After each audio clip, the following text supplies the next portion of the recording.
ഇന്നലെ രാത്രി പെയ്ത മഴയിൽ തിരുവനന്തപുരം നഗരത്തിൽ പലയിടത്തും വെള്ളക്കെട്ട് രൂപപ്പെട്ടിരിക്കുകയാണ്. അട്ടക്കുളങ്ങരയിലും മുക്കോലയിലും എല്ലാം വെള്ളം കയറി. ചാല മാർക്കറ്റിൽ കടകളിൽ ഉൾപ്പെടെയാണ് വെള്ളം കയറിയിരിക്കുന്നത്. ഇതാണ് തലസ്ഥാനത്തെ സ്ഥിതി. കൂടുതൽ കാര്യങ്ങൾ പറയാൻ AK സ്റ്റെഫിനാണ് നമ്മുടെ കൂടെ ഉള്ളത്. Stephin, good morning. കഴിഞ്ഞ ദിവസം നല്ല മഴയായിരുന്നു. ഇപ്പോൾ മഴയുണ്ടോ? എങ്ങനെയാണ് സാഹചര്യം? വെള്ളക്കെട്ടൊക്കെ രൂക്ഷമാണ്. രാവിലെ ഓഫീസിലേക്ക് വന്ന പാട് തന്നെ ഞങ്ങൾക്കറിയാവുന്നതാണ്. അപ്പോൾ എങ്ങനെയാണ് ഈ വെള്ളക്കെട്ട് രൂപപ്പെട്ടിട്ടുണ്ടോ? ഇപ്പോൾ മഴ പെയ്യുകയാണെങ്കിൽ കാര്യങ്ങളൊക്കെ കൂടുതൽ രൂക്ഷമായി പോവുകയില്ലേ?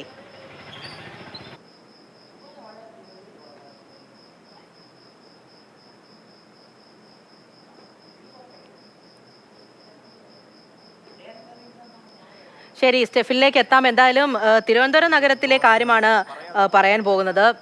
അതായത് പലയിടത്തും വെള്ളക്കെട്ട് രൂപപ്പെടുന്ന ഒരു സാഹചര്യമുണ്ട്. ആ ദൃശ്യങ്ങളിൽ നിന്ന് തന്നെ കാണാം. അത്രത്തോളം മഴയാണ് കഴിഞ്ഞ ദിവസം ശരിക്കും ഉണ്ടായിരിക്കുന്നത് എന്ന് തന്നെ പറയാം. സ്റ്റെഫിനുണ്ട്. സ്റ്റെഫിൻ, കേൾക്കാമെങ്കിൽ പറയോ?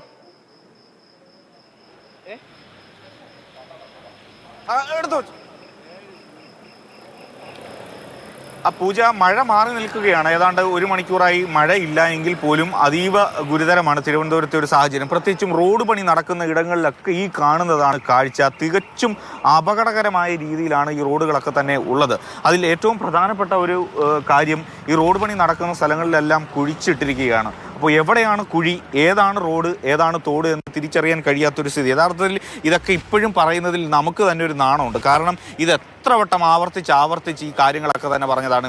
ഈ റോഡ് അട്ടക്കുളങ്ങരയിൽ നിന്ന് കിള്ളിപ്പാലത്തേക്ക് പോകുന്ന ഈ റോഡിൽ ഞാൻ തന്നെ പലതവണ വന്ന് റിപ്പോർട്ട് ചെയ്തിട്ടുണ്ട്. നമ്മുടെ സഹപ്രവർത്തകർ വന്ന് റിപ്പോർട്ട് ചെയ്തിട്ടുണ്ട്. ഈ കാണുന്ന സ്ഥലമൊക്കെ ഇങ്ങനെ കിടക്കുകയാണെങ്കിൽ തികച്ചും അപകടം നിറഞ്ഞ സ്ഥലമാണിത്. കാരണം പലയിടങ്ങളിലും കുഴിയുണ്ട്.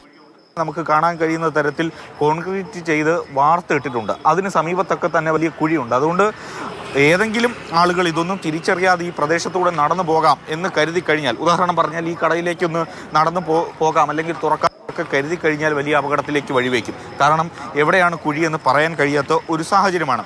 ഈ റോഡ് പണി നടക്കുന്ന തിരുവനന്തപുരത്തെ പ്രധാനപ്പെട്ട ഒട്ടുമിക്ക സ്ഥലങ്ങളിലും ഈ കാണുന്നതാണ് കാഴ്ച. ആളുകൾക്ക് കടകളിലേക്കോ വീടുകളിലേക്കോ ഒന്നും പോകാൻ കഴിയാത്ത സ്ഥിതി.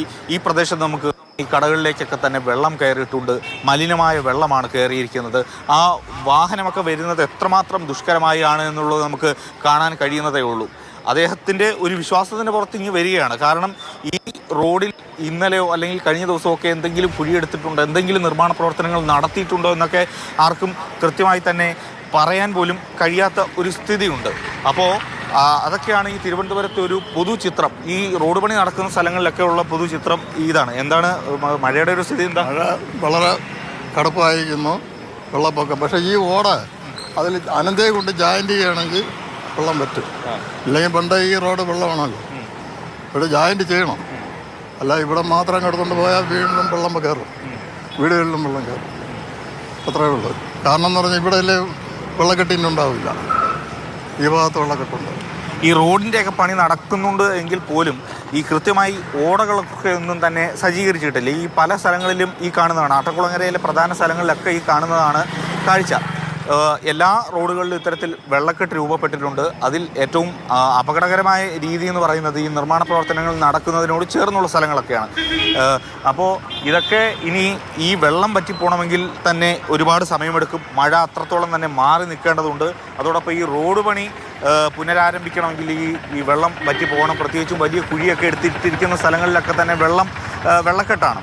അതൊക്കെ മാറിയാൽ മാത്രമേ വീണ്ടും ഈ റോഡ് പണിയുമായി ബന്ധപ്പെട്ട് മുന്നോട്ട് പോകാൻ പൊതുമരാമത്ത് വകുപ്പിന് കഴിയുകയുള്ളൂ. എന്താണ് ചേട്ടാ മഴയുടെ ഒരു സ്ഥിതി? എന്താ എല്ലായിടത്തും വെള്ളക്കെട്ടാന്ന് തോന്നുന്നല്ലേ? അതെ, ഈ മഴ ദൂരം വെള്ളം പോകുമ്പോൾ സൗകര്യമില്ല. ഈ പണി തുടങ്ങിയപ്പോൾ വലിയ ബുദ്ധിമുട്ടിലാണ്, പോകാനും വരാനും വലിയ ബുദ്ധിമുട്ടിലാണ്. എന്നുവെച്ചാൽ കൂലിപ്പണിക്കാരും മറ്റുള്ളവരെല്ലാം ഭയങ്കര വെള്ളം പോകും. ഒരു ബസ്സും എല്ലാം മൊത്തം നിറഞ്ഞുകൊണ്ട് തെളിയിക്കണം. വെള്ളം പോകാൻ എന്ത് സംവിധാനം ഉണ്ടാക്കണം. അതൊക്കെയാണ് ഇതിപ്പോൾ എത്ര ഗതികേടായത്. എന്തെങ്കിലും ഒരു വഴി നമ്മുടെ സർക്കാരിൻ്റെ പണം എന്തെങ്കിലും ചെയ്തെടുക്കണം. അത് ഈ സ്മാർട്ട് സിറ്റി റോഡുമായി ബന്ധപ്പെട്ട് അതിൻ്റെ നിർമ്മാണ പ്രവർത്തനങ്ങളൊക്കെ നടക്കേണ്ടതുണ്ട്. പക്ഷേ അത് സമയബന്ധിതമായി പൂർത്തിയാക്കിയിരുന്നുവെങ്കിൽ മന്ത്രിയും മേയറും ഒക്കെ പറഞ്ഞ സമയത്തിന് അപ്പുറത്തേക്കാണ് ഇപ്പോൾ എത്തി നിൽക്കുന്നത്. അതുകൊണ്ട് തന്നെ സമയബന്ധിതമായി ഒരു പക്ഷേ ഇത് പൂർത്തിയാക്കിയിരുന്നെങ്കിൽ വേനൽ മഴയുടെ സമയത്തൊന്നും ഈ പ്രശ്നം തിരുവനന്തപുരത്തെ നഗരത്തിലുള്ളവർക്ക് അഭിമുഖീകരിക്കേണ്ടി വരില്ലായിരുന്നു. കഴിഞ്ഞ മഴക്കാലത്ത് എങ്ങനെയാണോ തിരുവനന്തപുരത്ത് നമ്മൾ കണ്ട കാഴ്ചകൾ, അതിന് സമാനമായ രീതിയിൽ തന്നെയാണ് ഇപ്പോഴും ഉള്ളത്. പലയിടത്തും വെള്ളക്കെട്ടി, വെള്ളത്തിലൊന്നും തന്നെ ഇറങ്ങി നടക്കുന്നത് പോലും സുരക്ഷിതമാണെന്ന് തോന്നുന്നില്ല. അത്രത്തോളം മലിനമായ വെള്ളമാണ്. പ്രത്യേകിച്ചും ഈ പകർച്ചവ്യാധിയുടെയൊക്കെ ഒരു ഭീഷണി നിലനിൽക്കുന്ന ഒരു സാഹചര്യത്തിൽ അതീവ സുരക്ഷ ഓരോരുത്തരും പുലർത്തേണ്ടതുണ്ട്. പ്രത്യേകിച്ചും ഈ റോഡ് പണി നടക്കുന്ന സ്ഥലങ്ങളിലൂടെയൊക്കെയുള്ള യാത്ര ഒക്കെ കൂടുതൽ സുരക്ഷിതമായി കൂടുതൽ ജാഗ്രത പാലിച്ച് വേണം എന്ന് മാത്രമാണ് നമുക്ക് ഈ ഘട്ടത്തിൽ പറയാനുള്ളത്. ഏതായാലും തിരുവനന്തപുരത്ത് ഇപ്പോൾ മഴ മാറി നിൽക്കുകയാണ്. അതൊരു ആശ്വാസ വാർത്ത തന്നെയാണ്. പക്ഷേ വീണ്ടും മഴ ശക്തി പ്രാപിച്ചു കഴിഞ്ഞാൽ കാര്യങ്ങൾ കൂടുതൽ സങ്കീർണമായേക്കാം.